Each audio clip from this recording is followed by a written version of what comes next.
अब क्लास 9 का एक प्रश्न दिया गया है, एक घनाभ का पृष्ठीय क्षेत्रफल, संपूर्ण पृष्ठ मतलब है ना, 328 वर्ग मीटर है।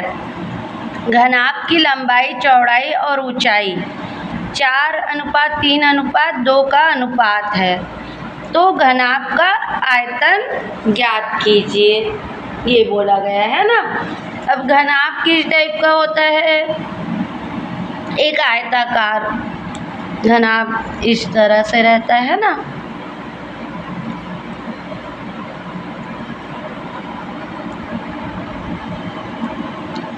ठीक, मान लो ABC है ना, लंबाई, चौड़ाई और ये ऊंचाई, ठीक है। तो घनाभ क्या होता है? आयताकार होता है। तो माना कि आयताकार ठोस की लंबाई, माना आयताकार ठोस की लंबाई क्या है?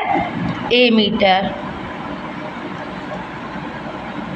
चौड़ाई B मीटर और ऊंचाई बराबर C मीटर, ठीक है, ये मान लिए। तो अब प्रश्न में क्या बोल रहा है कि एक घनाभ का पृष्ठीय क्षेत्रफल इतना है, मतलब हमको घनाभ का पृष्ठीय क्षेत्रफल दिया और घनाभ की लंबाई, चौड़ाई और ऊंचाई, मतलब प्रश्नानुसार लंबाई, चौड़ाई और ऊंचाई का अनुपात क्या है? 4:3:2 में है, ठीक है। तब क्या होगा? तब इसके बराबर ले लिए हम एक राशि, कोई भी सा ले सकते हैं आप, यहाँ x ले लिए, ठीक है, x y k कुछ भी ले सकते हैं, यहाँ x ले लिए। तो यहाँ से क्या हो जाएगा? a बराबर 4x, b बराबर 3x और c बराबर 2x, ठीक है। और क्या दिया है? और घनाभ का पृष्ठीय, संपूर्ण पृष्ठ या पृष्ठीय क्षेत्रफल, घनाभ का पृष्ठीय क्षेत्रफल बराबर दिया है 3328 वर्ग मीटर, ठीक है, ये दिया हुआ है। और घनाभ के पृष्ठीय क्षेत्रफल का सूत्र क्या होता है? सूत्र होता है हमारा घनाभ का पृष्ठीय क्षेत्रफल बराबर होता है 2a लंबाई गुणित चौड़ाई धन चौड़ाई गुणित ऊंचाई धन ऊंचाई गुणित लंबाई, a मतलब है ना, ये होता है घनाभ का पृष्ठीय क्षेत्रफल, ठीक है। तो ये दोनों में ये पक्ष बराबर है तो ये भी बराबर हो जाएगा, इसलिए 2ab plus bc plus ca equal to 3328 है ना। अब इसमें ab का मान रख देंगे यहाँ पर, 2ab क्या है? 4 गुणित 3 धन bc, ये हो गया a b और ये c है ना, ये रफ है इसे लिखेंगे नहीं, ठीक है। bc क्या हो गया?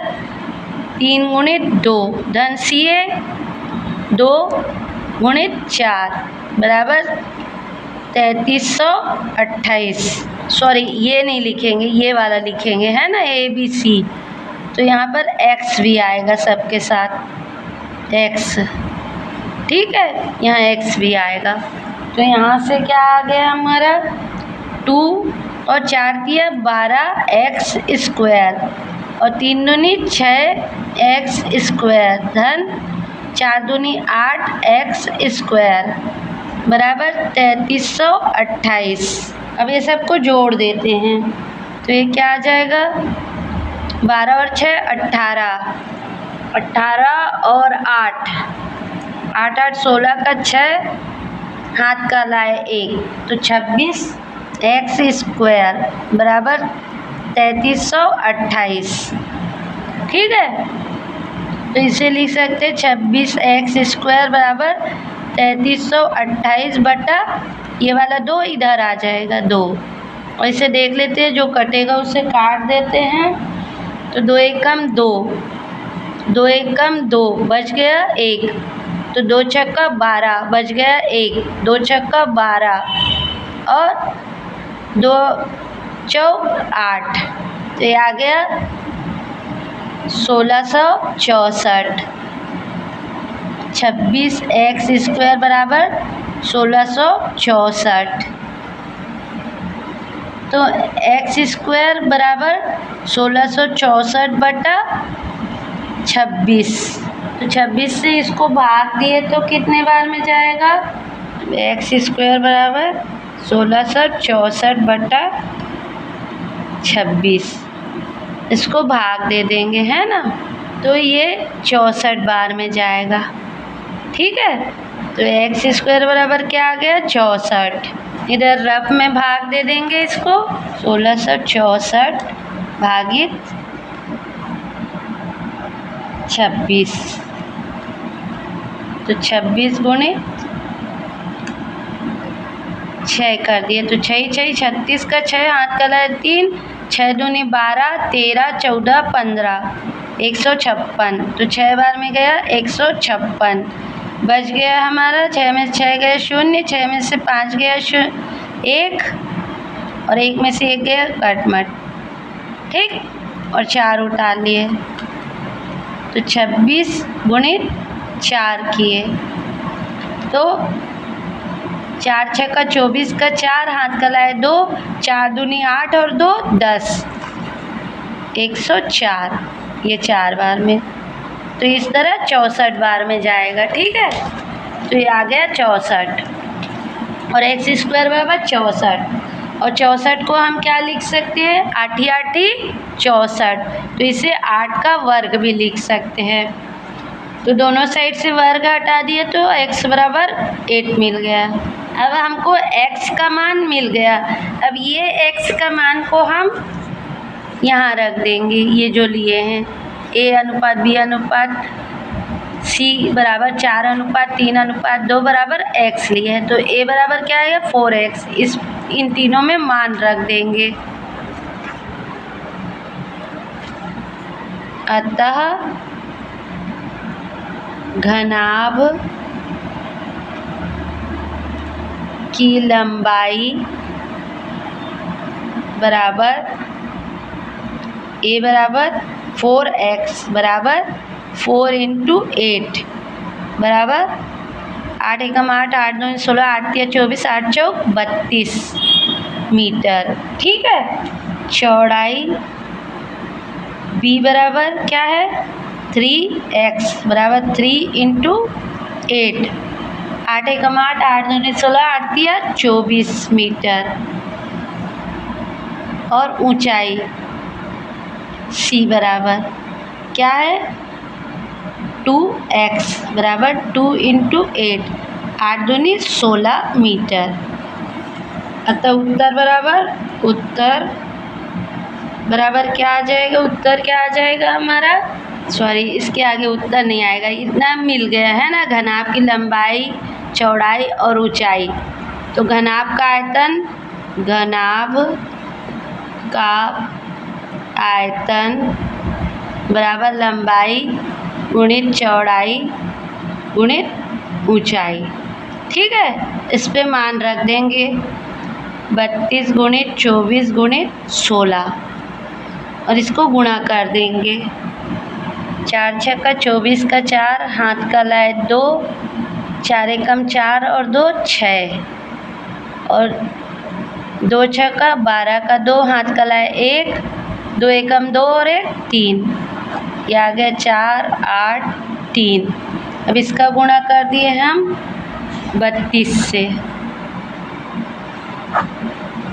तो 2 से किए तो 4 दूनी 8,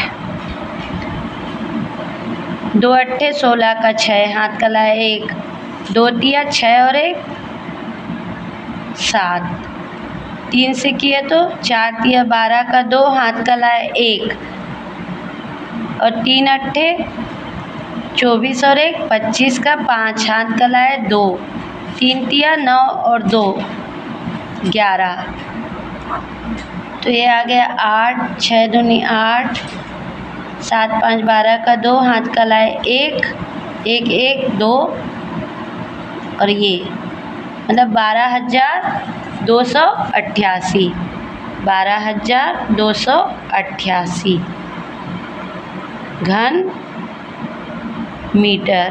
तो ये आ गया घनाभ का आयतन 12,288 घन मीटर। तो उत्तर बराबर क्या लिखेंगे? उत्तर